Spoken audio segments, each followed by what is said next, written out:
Good morning, Liberty. It is Monday morning, January 28, 2019.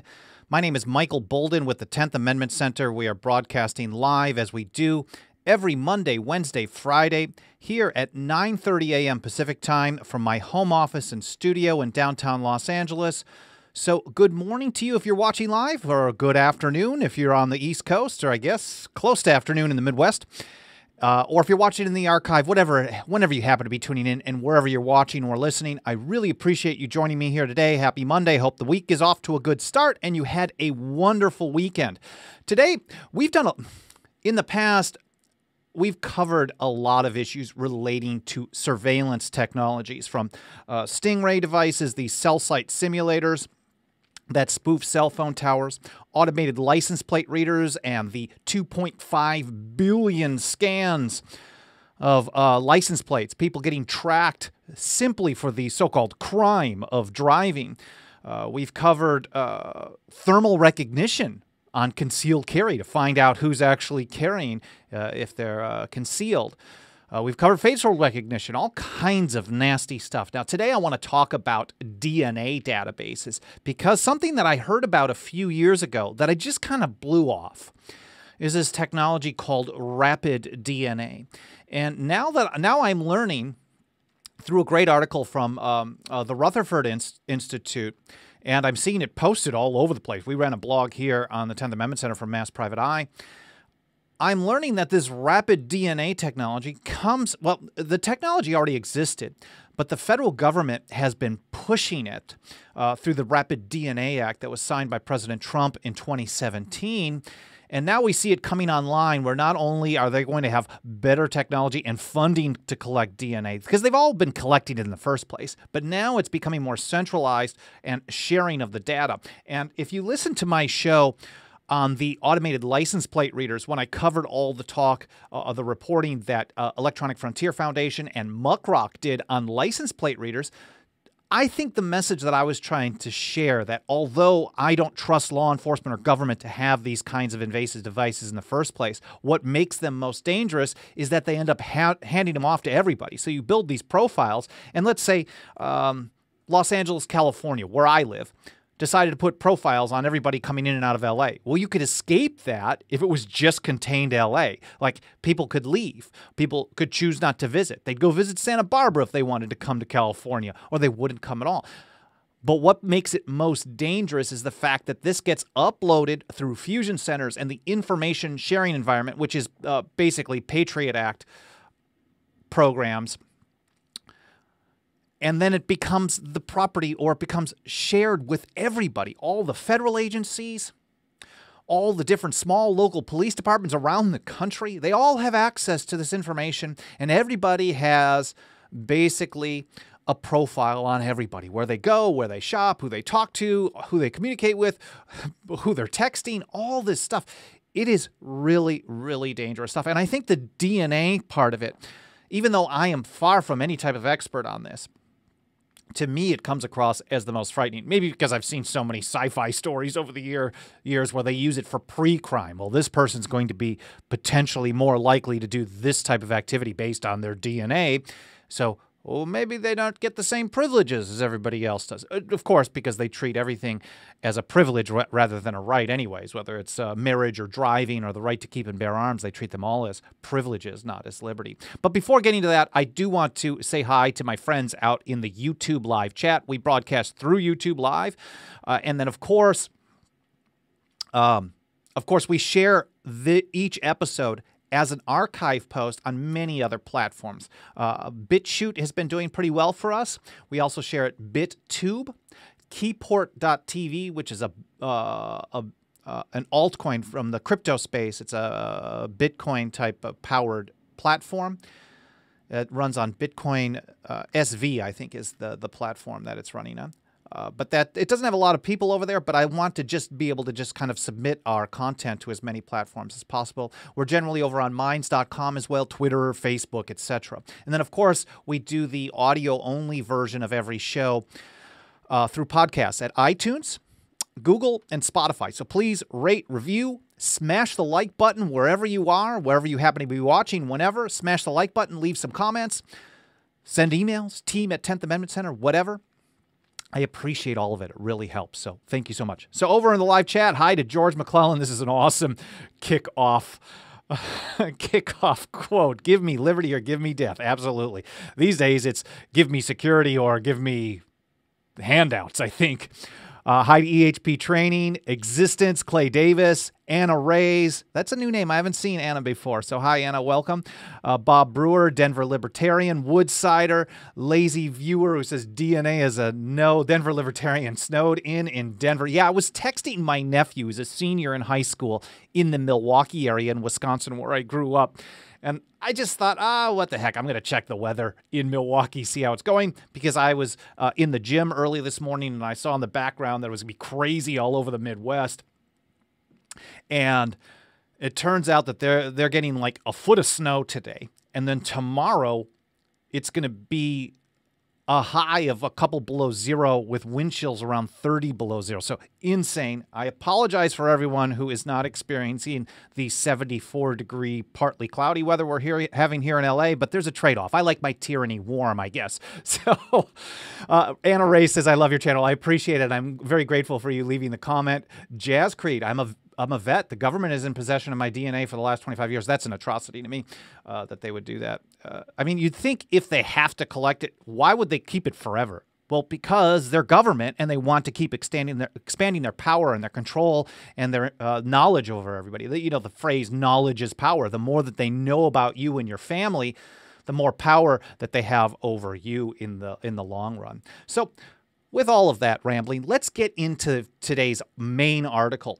And Rutherford publishes a weekly commentary from John Whitehead, who's a constitutional attorney, civil rights, kind of an opposite of ACLU. Many times you'll see on surveillance issues or asset forfeiture where Rutherford and ACLU are very similar, but I think Whitehead comes from more, and the whole institute tends to come from more of a libertarian or a conservative perspective.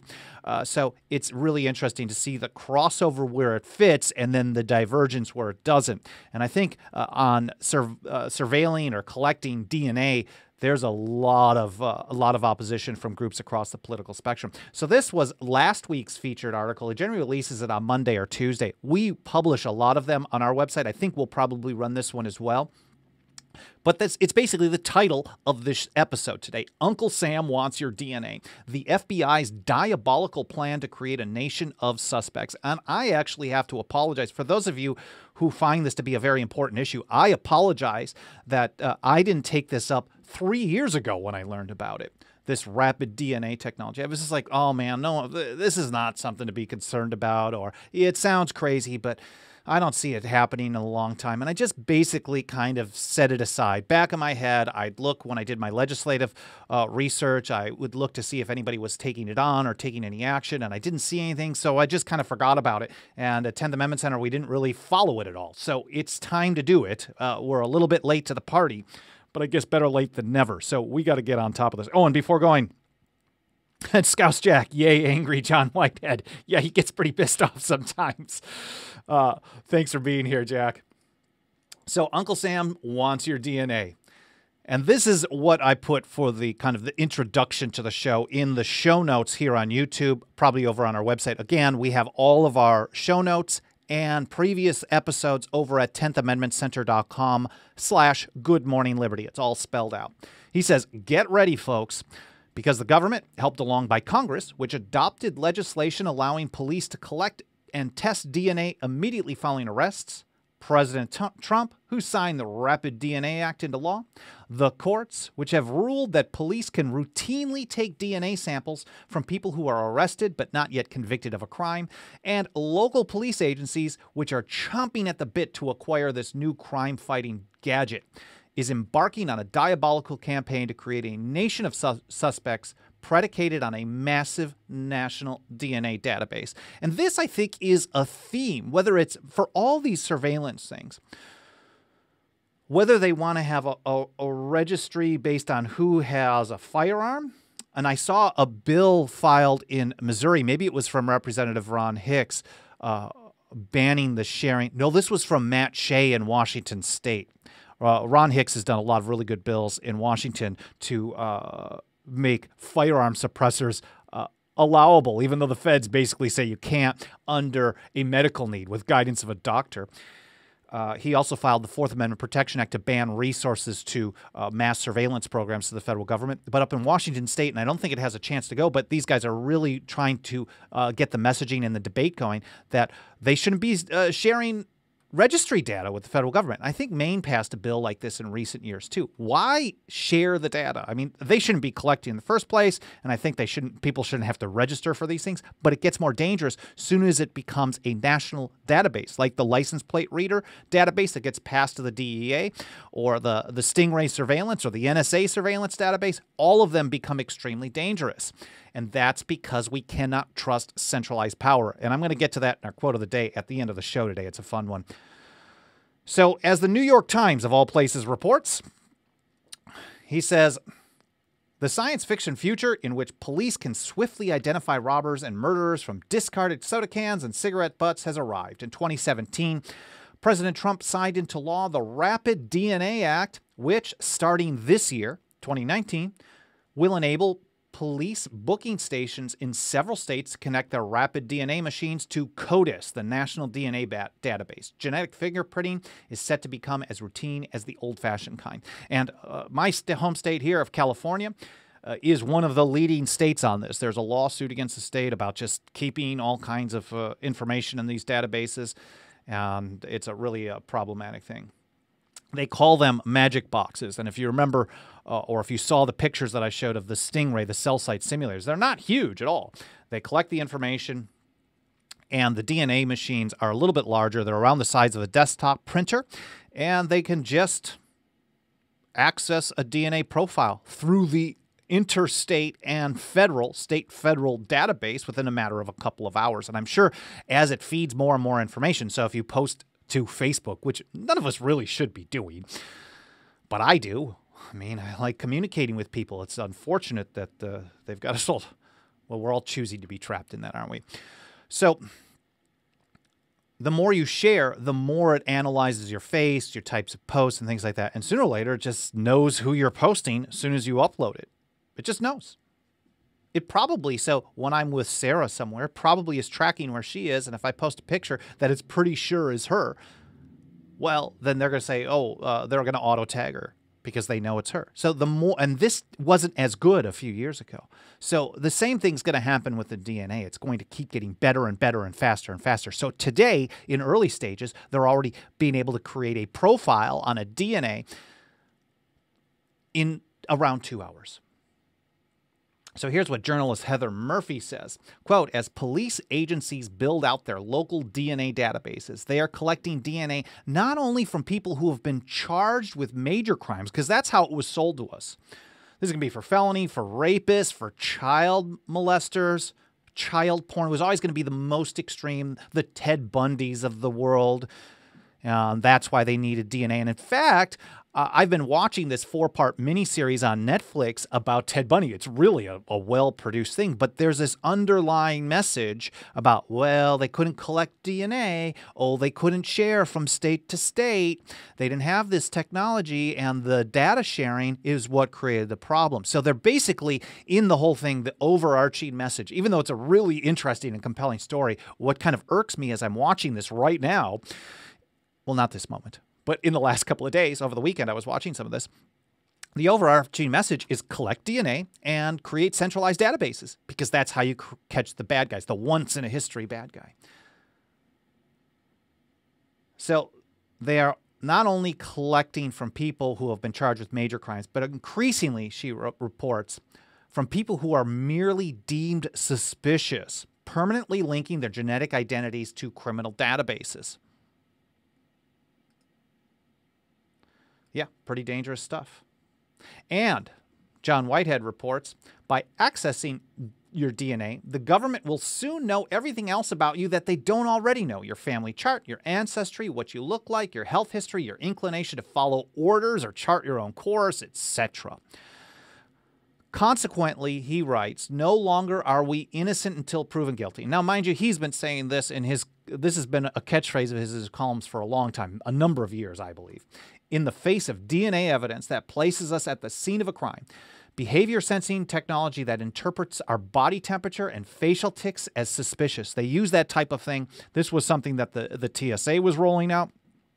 It turned out that part of how they brought people in for extra screening was people who talk too much, people who look nervous, someone who might be sweating, if you cough, you talk too little, all kinds of weird just behavioral things. It makes you, if you seem nervous, I get nervous for someone to look under my clothes or to touch my junk. It's uncomfortable. It's irritating. I'm angry about it. But I guess that's what they want. They either assume, and I'm thinking the mentality behind this is, well, you're nervous, so you must be trying to get away with something. Or you're nervous and frustrated, so you must oppose our system. So therefore, you should be on a list. You should be watched and monitored. And then, of course, the TSA was, for people who did this on a regular basis, the TSA would secretly send marshals to board planes when people had purchased someone who had seemed too kind of fidgety or too nervous. I'm not sure how they figured it out, but certain people then were targeted to be followed. If you bought a ticket to go somewhere else in a few weeks, then someone else would get a ticket and follow you on that plane. They literally are creating stalkers. Well, what are they going to do with DNA if they're already doing this kind of things at the airport? So to me, it's extremely dangerous. And I've often talked pretty aggressively against partisanship, and I always mention Justice Antonin Scalia in his 2005 Gonzalez versus Raich case, the weed case, where he held in favor, he wrote this opinion in favor of centralized power over growing something in your backyard, which is extremely dangerous. But on the other hand, many times he was very good. So Whitehead talks about this case, Maryland versus King, where he issued a warning. This was his dissent. He says it's worth reading not only for the history lesson on the Fourth Amendment, but for its clear-sighted rebuke of the police state's tendency to justify every encroachment of our freedoms as necessary for security. Okay, always have to, we all know the famous Benjamin Franklin quote, those who are going to give up essential liberty for a little bit of security will get neither and deserve neither. Scalia put it this way: solving unsolved crimes is a noble objective, but it occupies a lower place in the American pantheon of noble objectives than the protection of our people from suspicionless law enforcement searches. Yeah, exactly. Exactly. Over in the chat, Lazy Viewer says, I ditched Facebook a long time ago. I will eventually. I'm definitely using it much less on a personal level. I still absolutely put 10th Amendment Center on as many platforms as possible. As long as there are millions of people out there, we are going to use those tools until we get kicked off to share information. I should use it personally less and less and less.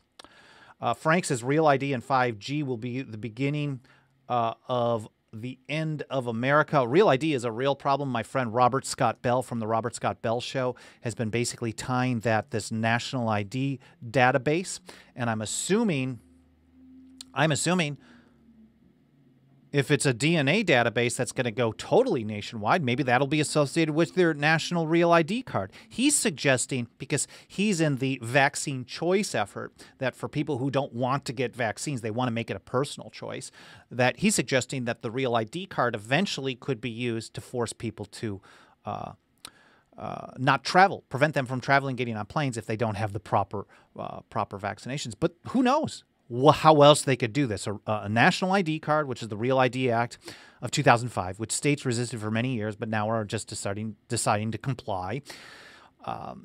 What else could they tie it with? Could they tie it in with this type of a database? And if someone is a potential threat, they get, because of their DNA history, because of what their great-grandfather may have done. I don't know. It sounds pretty crazy, but who knows? I think things that we thought were crazy years ago, like, oh, okay, yeah, they're tracking everyone based on their license plate, and they can also do the facial recognition of passengers, and they're going to keep billions of records of this. When I would say something like that a few years ago, people are, oh, dude, that's not happening. And then, of course, it turns out that the DEA has been running a program like this for almost a decade and relying on the states to provide them the information. Bob Brewer says, I had a constitutional two-handed sign at a Texas speaker rally, and U.S. Attorney asked me if he could have it. Now I'm thinking he just wanted my DNA. Yeah, I mean, we don't want to necessarily get paranoid. I think we realize that they can get residual DNA from everywhere. So, but of course, keep making those signs, Bob Brewer. Keep making those signs and keep doing this. EHP training. This is a great question. Who makes all this stuff law? Oh, wait, ding, ding, ding. Both parties, absolutely. And Frank says, I'm on Social Security, no chip, no check. Oh, right. So the feds won't allow. See, and that's another way they get you, is they create a scenario where more and more people over the years have to rely on their government welfare programs. And of course, we all are going to, so many of us are going to be stuck in this as the Federal Reserve inflation machine. If you watched my show on Friday, Nullify the Fed, the Federal Reserve inflation machine is destroying all average people economically slowly over time, which means more and more of us are going to have to get into the government programs to survive over the years. And then if they make it required that you have to, basically do the chip, or you have to give them your DNA before you get any money, a lot of people will do it rather than starve to death. So that is a very nefarious thing that they do. I did not realize that's how it worked for veterans. So thank you for sharing that, Frank. So John says this is what is basically what police call a modern fingerprint. All 50 states are doing it. Here in California, it's really bad. They maintain their own databases, he says, although the protocols for collection differ from state to state. Increasingly, many of the data from local data banks are being uploaded to CODIS.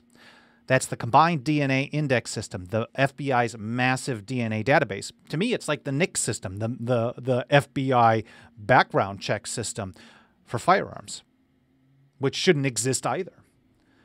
And this has become a de facto way, John writes, to identify and track the American people from birth to death. For the rest of us, and he's talking about all the ways that they collect it, if you get pulled over,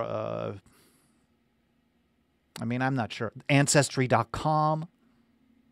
He says, it's a matter of time before the government gets a hold of our DNA, either through mandatory programs, carried out in connection with law enforcement and corporate America, by warrantless accessing our familial DNA shared with services such as Ancestry, 23andMe, and the like. And I won't do any of those programs. I mean, some friends have, and it's very interesting, the information you get. But we've learned that these types of programs are very willing to turn the information over to law enforcement, even without warrants. So it can be very dangerous. So this is an excellent article. I'm only touching on basically brief parts of it, skipping over how it's basically the government is turning to pre-crime. I urge you to read it. We have this with all of our other links over at 10thamendmentcenter.com/goodmorningliberty. Anna Ray says every newborn's DNA is automatically collected in hospitals. I did not know that. That sounds nuts. That sounds nuts. Well, Frank says, I paid heavily for 40. Yeah, we all paid heavily. But I think Frank's taking offense that I called Social Security a welfare program. It absolutely is. Now, you didn't pay. You didn't volunteer it. If you chose to don't put your money into a retirement program, that would be a voluntary choice. You were required to do it. And if you didn't do it, you would get penalized. And if you didn't pay it, eventually they would probably seize your bank account, seize your property. It is done by force. This is not a voluntary system. Social Security is a Ponzi scheme, whereas when it first started, it was the young people who were required to pay for the old people at the time. And so you're not necessarily putting your money into an account. So yeah, I understand how it's like, man, they've been taking this money from us and I don't want to be associated with taking a welfare program. But it is what it is. It's a Ponzi scheme. It's a socialist called a Social Security program. It shouldn't exist. But it's understandable why people use it, because they've been ripping us all off. I always encourage my friends and family members. They know, I'm very much in support of liberty. They, they say to me like, oh man, I've had friends tell me they were embarrassed to tell me that they were on like unemployment. I'm like, man, they've been ripping you off. Get as much money you can back. They've been stealing it from you all this time. Get it back. I encourage it. I mean, some people tell me that the more people that use it, the more that it props up the system. But we all got to survive. So I don't fault anybody for trying to get the funds back. The problem is that, man, like there's a lot of people who just game the system. And that, I think, is the bad part of it. So I appreciate you mentioning that, Frank. He says, I agree with you there. Not really offended. It's not my intention to offend, but it's like the whole system is a mess. And it really gets good people trapped in programs they probably wouldn't choose if they were freely able to choose. That's the whole taxman system. It is very dangerous for liberty. And Anna says parents are not made aware of the DNA. If you have a link on something like that, Anna, I would appreciate it. If not, I'm definitely going to kind of dig into that over time because that does not sound good at all. I just want to cover one more article. I know I have a third one linked in the show notes about California getting sued. You can take a look at that on your own. I'm not really going to cover it here. But California is in the midst of a lawsuit because they've just been going nuts collecting this information and then just holding on to it forever. But this blog from Mass Private Eye, J Private is how he lists himself, does really good research and reporting on surveillance issues. And he's basically covering a lot of the same things as well that John Whitehead covered. He basically says 4 years ago, the U.S. Department of Homeland Security created Rapid DNA. And I heard about it somewhere after that and basically ignored it, whose sole mission was to create a biometric database of everyone. And he says, and it says, this is from the DHS website, Rapid DNA, a newly commercialized technology developed by the DHS, Science and Technology Directorate, sounds Soviet to me, addresses these challenges by greatly expediting the testing of DNA that is the only biometric that can accurately verify family relationships. This technology can be used on the scene of mass fatality events in refugee camps or in immigration offices. So they're basically selling it on these really massive issues. Just like the Patriot Act was only going to be used for the terrorists. The war on terror was only going to get the bad guys, the bin Laden crew. Everything they sell us on. The income tax, I think, was only going to be for the rich and only going to be at 1 to 3%. We know this is all bullshit. They always lie, and they always expand their programs far beyond what they ever say they're going to do. And this DNA thing, I can't even imagine how it can be used in the future. This is how he puts it. I do not have time to address the proverbial elephant in the room and list all the reasons why police should not be collecting and analyzing DNA samples, like fabricating or planting evidence. So are you at risk of having police collect your DNA? Well, police stop and question 20 million motorists every year, 50,000 a day. Well, what if they decide to do this? I don't know if they are. We know that the automated license plate reader program, they weren't doing this. There was no such thing. You were crazy to mention this. And then it turned out that it was uncovered in the Wall Street Journal. Maybe it was Reuters, that they had been doing it for 8 years already. So what are they doing on DNA that they aren't telling us? He covers the New York Times article. One of the, and of all places, if the New York Times once in a while does a good thing, let's give them kudos on this. But it warned that one of the greatest uses of rapid DNA is creating a database of suspicious people. This is what they want. No fly, no buy. No guns, no travel. And if you get on a watch list, you don't know how you're on it and you can't get off of it. Bucks County, the DNA database has begun to include genetic material from people who police consider even just a suspicious subject. An article in ProPublica warns that, quote, over the last decade, collecting DNA from people who are not charged with or even suspected of any particular crime has become an increasingly routine practice for police. According to the article, police in Florida admitted to forcibly taking DNA samples from 15 and 16-year-old kids without parental consent. The Bensalem Police Department in Bucks County, Pennsylvania, has built one of the biggest local DNA databases in the country. Really, really crazy stuff. Anna says the mainstream media covered the DNA collection at hospitals. CNN, the government has your baby's DNA. CBS, Existence, thank you for getting that link. That's pretty crazy. Clay Davis, welcome to post-constitutional America. Yeah, they say, they say that 100 miles around the whole country, around the perimeter of the country, is a constitution-free zone. I think the whole country is a constitution-free zone because otherwise saying, it basically changes the nature of the argument. The whole country is a constitution-free zone. We can't fool ourselves in thinking that the Constitution is enforcing itself. It is not.